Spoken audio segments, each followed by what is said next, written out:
Hello and welcome to another episode of the BashTalk podcast. Today I've got a special guest as promised. It's Dr. Yasara and Naheed, all the way originally from Nelson. And if I could just ask you just to give a quick few words about yourself, just a quick introduction for our viewers.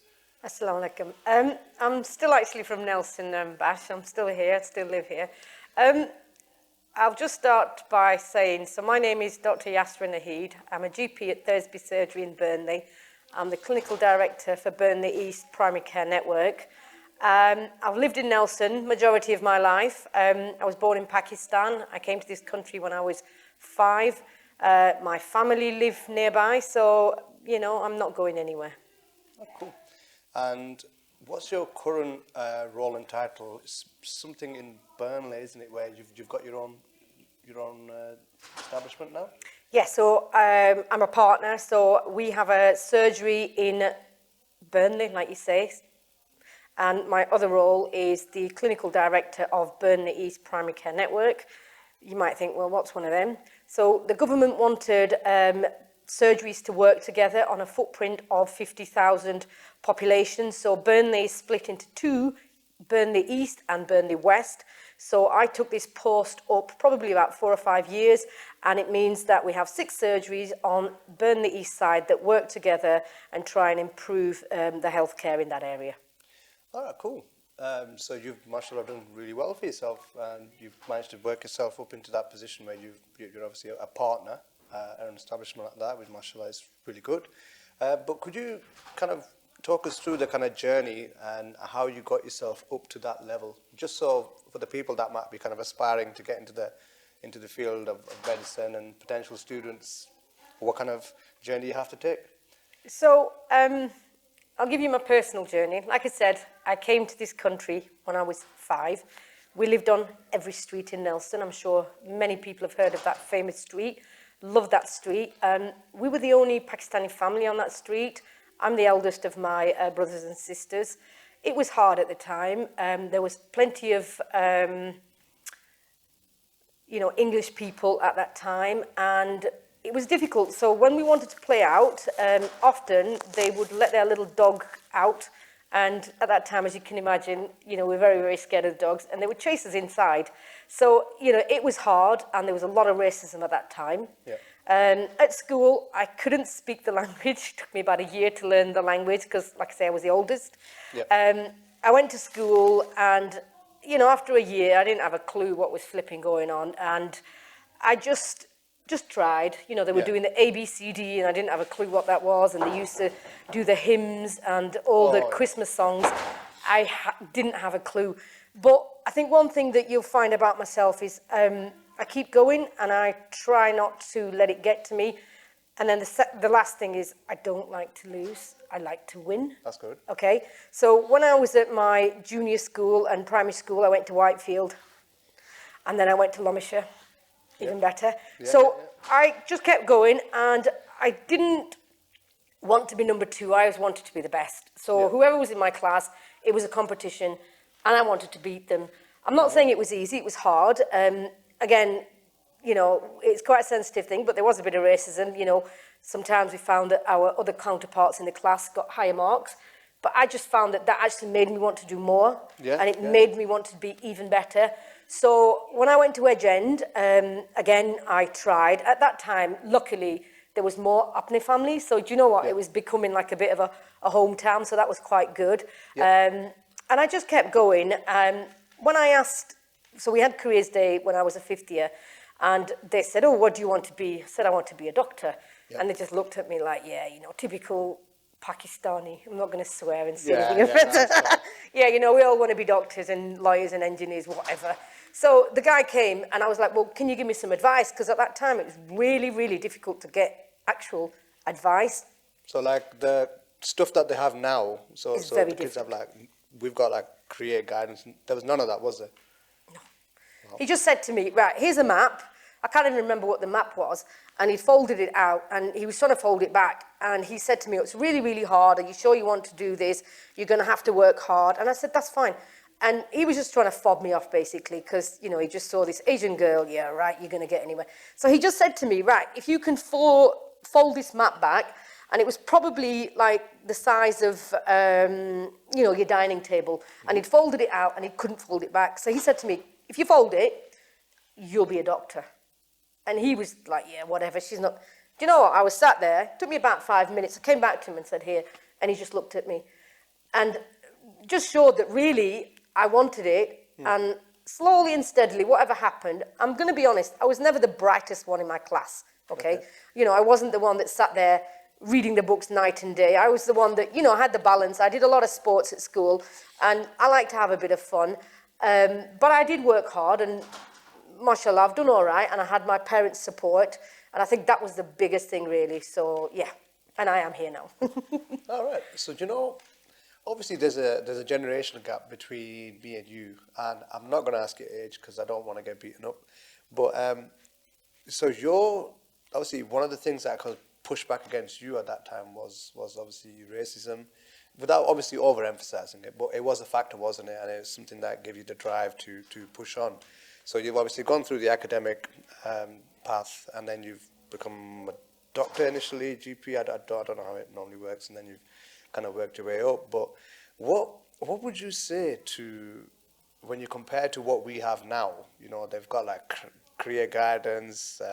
You could argue that it's a little bit less racist than it did at that time. And is there any particular like kind of advice that you'd specifically give to someone, just to kind of almost kind of say, look, I had it tough. You don't know how easy you got it. I mean, is there anything you want to say? I think it's a lot better. Okay, especially, I mean, I went to Nelson & Co, and it's a damn good college, really. They have lots of programs, lots of mentoring, support programs. And then the other thing is, through the generations, there's plenty of local GPs or doctors in the hospital that want to encourage younger folk from, you know, our own population, or actually anybody, and try and make it happen for them.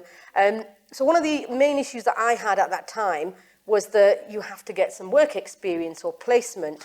So I kind of rang round and tried to get it, and nobody really wanted to give you any placement. So I remember writing to the hospital, and they gave me, I think it was a 2-week placement, and basically I went on the wards, I cleaned the beds, I cleaned the toilets, I helped patients to have baths and stuff.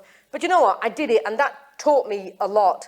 But I think the main thing now is, if somebody does want to go in this field, then they need to speak to the appropriate person at their college or sixth form, and get that career advice, because it's a lot easier, and there's a pathway that's set now, so it's quite easy to know what to do.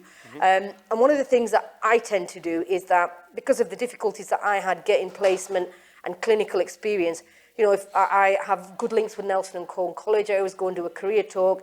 And if they have any students that are really capable, then, you know, and they get in touch, we always allow them to come and do a short placement at my practice, which, you know, it's not easy at all. It's a lot of time and effort, but it's worth it. And I've had a lot of students that have come to me from the local area. So another area that I want to touch on is, so as an example, I work in the information technology sector, but that's quite broad. Just like if I was to say, obviously, you know, my guest today, doctor, is a doctor. It's a broad field. So now I specialize in a certain aspect, so because I've been at it for like a decade. So I'm guessing you've got some areas of specialism in your field. Would you like to just tell us a bit more about your areas? So firstly, I'm a GP.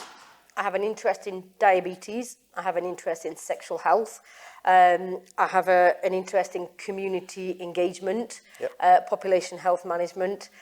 Unfortunately, the list is endless, because I run my practice. I have to make sure that we achieve the targets, and I have to also make sure that everybody's working together. So, you know, the specialist areas that I've mentioned are the ones that I have an interest in, but I am an all-rounder. Well, that's good. That's good.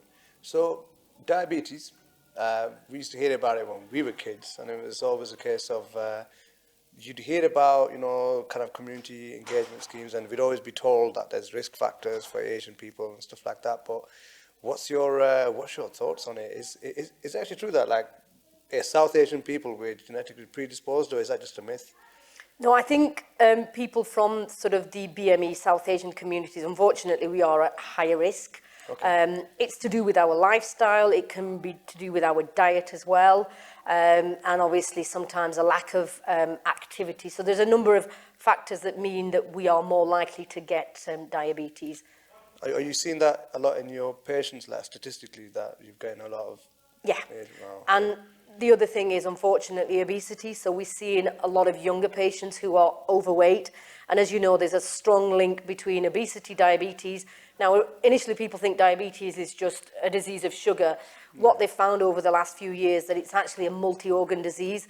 It affects a lot of things. So what happens is that, you know, say somebody has blood pressure or somebody has a heart problem.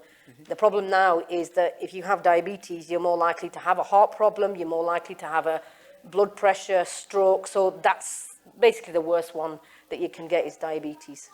And then, but I just want to emphasize this is sugar-free, not the full-fat version.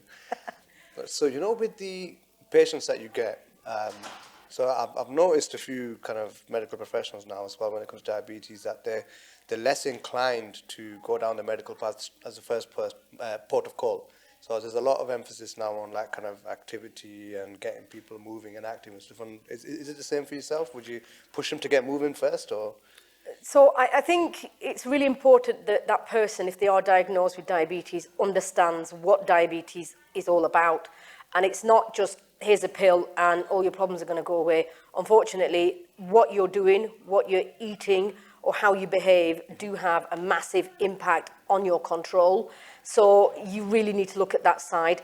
Activity is a massive, you know, it's very, very important, and so is your diet. If you eat the wrong things and you're really not very active, I could shove 6 pills down your throat or give you 3 lots of injections of insulin. Sooner or later, it's not going to be controlled. So it's a balance of the whole thing. And it's really, really important that you understand lifestyle, diet and exercise are linked. And then, without pot-shotting the Asian community, but can you think of any, maybe 1 or 2 ingredients that we might overemphasize in our food that maybe we could cut down a bit on, maybe? So without boring you to death about diabetes, what happens is that when you eat food, it's broken down into smaller parts. Certain things are broken down into glucose, okay? Now, unfortunately, our diet is very high in rice, okay? Roti, chapatis, which when you look at it isn't very sweet, but actually it's a starch material. And when it's broken down into your stomach, the end molecule is glucose. Okay. So all these roti and these parathe that you're eating, unfortunately, that is going to bring your diabetes up. So potatoes, starchy things like pasta, rice, bread, they're not great for somebody who's diabetic. And plus, they can make you put a lot of weight on. All right. Well, I guess I'll have to cut down a bit then. But, okay, so we've talked about dietary-related aspects, but in terms of for the kind of Asian community, is there anything else? Like, are there any other kind of through lines you're seeing or trends you're seeing that are quite concerning to you health-wise?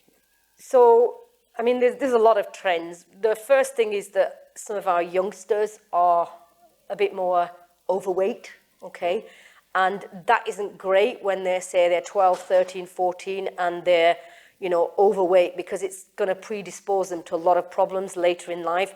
And what we find is that many people get into what we call a sedentary lifestyle, where they sat around, you know, watching TV, or maybe whatever work they're doing, they sat in their chair or they're driving or whatever. So they're not very, very active. Mm-hmm. And this is predisposing them to a lot of problems as well.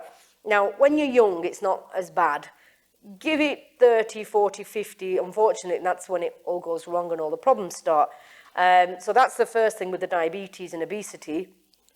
As they get a little bit older, we find that sometimes our community isn't always forthcoming, so that if they have a problem or they notice that something's not right, they may be a little bit hesitant to go and seek medical advice. Yep. And especially if we have sort of cancer, sometimes you need to know the signs. Yep. And if there is a problem, then go and speak to somebody. Yeah, it's that initial hesitancy as well. I think one thing that didn't help, it's kind of a side topic, but you know when the initial COVID kind of kicked into this country, you know, there was a lot of these really silly kind of WhatsApp messages circulating, and they were just blatantly fake. But what was actually happening is people like even my own dad, you know, they were receiving these and they're listening to them, and then it's kind of instilling an element of doubt. So they're thinking, you know what, if I do go to hospital, you know, we're hearing all people are going to hospital and they're not coming back out. And then all of a sudden you've got this vicious cycle where a lot of stuff's getting underreported. But I'm hoping, inshallah, that it's all right now. But I think you're right. Unfortunately, a lot of things happened in COVID. Some things weren't right. Some things were quite wrong. But unfortunately, because of the situation, things did happen. Alhamdulillah, all I can say at the moment is that things are better. You know, the COVID rates are supposed to be rising again, but the symptoms aren't as severe as they used to be. So less people are going into hospital. Yep. We're having less deaths from somebody if somebody does get COVID. So the hospitals are seeing that. And, you know, especially with practice, in general practice, things are getting back to normal so that patients should be seen face to face if they need to be. If you genuinely need to see a doctor or you need to go to the hospital, then you need to go. yeah, agreed. So, you know, with when I was looking at your initial statement and kind of trying to do some research about you as well, you mentioned that you've got some kind of involvement, football related, something in that area. Is that correct, or was that just extra? So obviously, with my role in the surgery and then my other role as the clinical director, it means that we have to work with a lot of partners and stakeholders, particularly in Burnley, because that's where I work. So we work very, very closely with the council. You know, we work closely with our other partners in that area. One of them is the football club. So I've worked with them for 3 or 4 years. So recently I was asked if I would become a trustee on their board of members for the Burnley Football Club in the community. So I recently joined the board. That's good. Can you tell us if there's anything interesting in the pipeline coming, or is it classified? It's a difficult one because I just have joined. So I think it'd be nice to have a Asian woman on that board. You know, hopefully I can bring some new ideas to the table, and hopefully we can, you know, try and improve things. But like I say, I've just joined, so it is a difficult one. I have only been to one meeting. Okay, and then one thing that I want to give you props for is that you do practice what you preach, and I believe you have recently been doing a lot of fitness work and working with Mr. I think it's Sam, the PT guy, or someone else, and you've lost a lot of weight as well, haven't you? Yeah, so if you want to know, what happened is that obviously as a career person and a mum and a wife and, you know, I have brothers and sisters and my mum and all the rest of it, it's busy, okay? So it's not easy, you know, I have to go home and cook, and I have to go and clean my house as well. I don't have anybody that comes and cooks for me, so I have to do all that bit as well. And when you work full time, it is hard. So, and I'm not a stick thin person. I've never been like that, even when I was like at school. So I had kind of got into this routine where, you know, my weight was high, okay? And I was happy, to be honest with you, I was happy. It didn't bother me. I knew what I was, and I've got enough confidence, and I don't care what people say. But in COVID, what happened is that I'm a diabetic, then obviously I'm Pakistani, and then thirdly, I was fat, all right? Those are risk factors. And what I thought was that my children are still quite young. They're not fully independent. They're still in education. And I am the main earner of my family, so I earn a lot more than my husband. And what I'd thought was that, do you know what, if anything happens to you, what is going to happen to those kids? So both my children had always sort of said to me, look, you know, go to the gym, do this, try and lose some weight. But it was only in the COVID time where I thought, do you know what, I do need to do something. So my son had trained with Assam, and he said, look, why don't you think about going to the gym? And the best thing has been that my son and my daughter and I go to the gym together.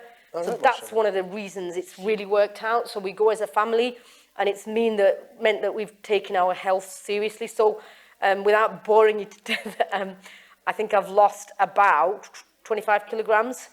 And, you know, it's like 4 dress sizes, and God knows how many stones it is, but whatever. No, that's really good, because the reason I wanted to bring it up is just because it's a case of you've practiced what you're preaching. Because a lot of the time, I think sometimes people feel when they're kind of getting told, oh, you need to lose weight, and they're kind of looking at someone thinking, well, you don't know how hard it is. Well, clearly you've been through the process. You're not talking from a place of a lack of experience. So that's really good. So when we come to obviously talking about other aspects, specifically in relation to you being a doctor and a female, is there any other aspects that you want to use this platform today to talk about, mainly relating to the kind of the female health that you can share? So I think one thing I would say is that, especially if you're an Asian woman, whatever your background is, even when you qualify, don't think that everything's all nice and rosy. Unfortunately, so many times I've had to prove myself, Yep. time over and over again, okay? Sometimes you're sat in a room and people assume that you're the secretary or you're a patient, or, you're the cleaner. So I think it's really important to have that confidence and that sort of trust in your own ability. Yep. And people will undermine you. And I have found that actually quite recently. When we were doing the COVID vaccination, so I was one of the team that led the COVID vaccinations across Burnley, and we did some in Pendle as well. And at that time, when I was working with some stakeholders, they kind of assumed Dr. Naheed was a man. So, do you know what? It was a bit of a wake-up call and a shock when I walked in and it's like, oh, she's an Asian woman. Yep. So initially there was some issues, but like I said to you, the thing is, I kind of thrive on that. It just made me stronger. I worked even harder, and I shut them up politely. Let's just put it there. Awesome. That's awesome. Because one of the things I've been trying to emphasize, like I've had 1 or 2 female guests on before, and even like there's a girl called Anila, she was really high level in taekwondo and stuff, and she's talking about similar kind of things where you have to like really push. I mean, obviously, I'll be honest, with us lads it's different. We're like the golden boys. We get treated like kings. We have it easy. So it's nice to get insight from the other side. And I must say, firstly, thank you very much for taking this little session on, because it was a bit short notice, but that's always how I kind of roll and arrange it. I'd like to apologise for the sound. Mashallah, I think there's like is it a nikah or is it a mendi or something? I think it's some kind of function, it's a mendi. Yeah, I think it's a mendi or something. So they've kind of double booked next to us. So YouTube, if you're listening and there's any copyrighted sounds, please do not wreck my video, because I don't want to have to edit all the sound out. So yeah, thanks again, and inshallah there'll be more episodes to come, and I'll just keep it rolling as normal. So peace out. Thank you.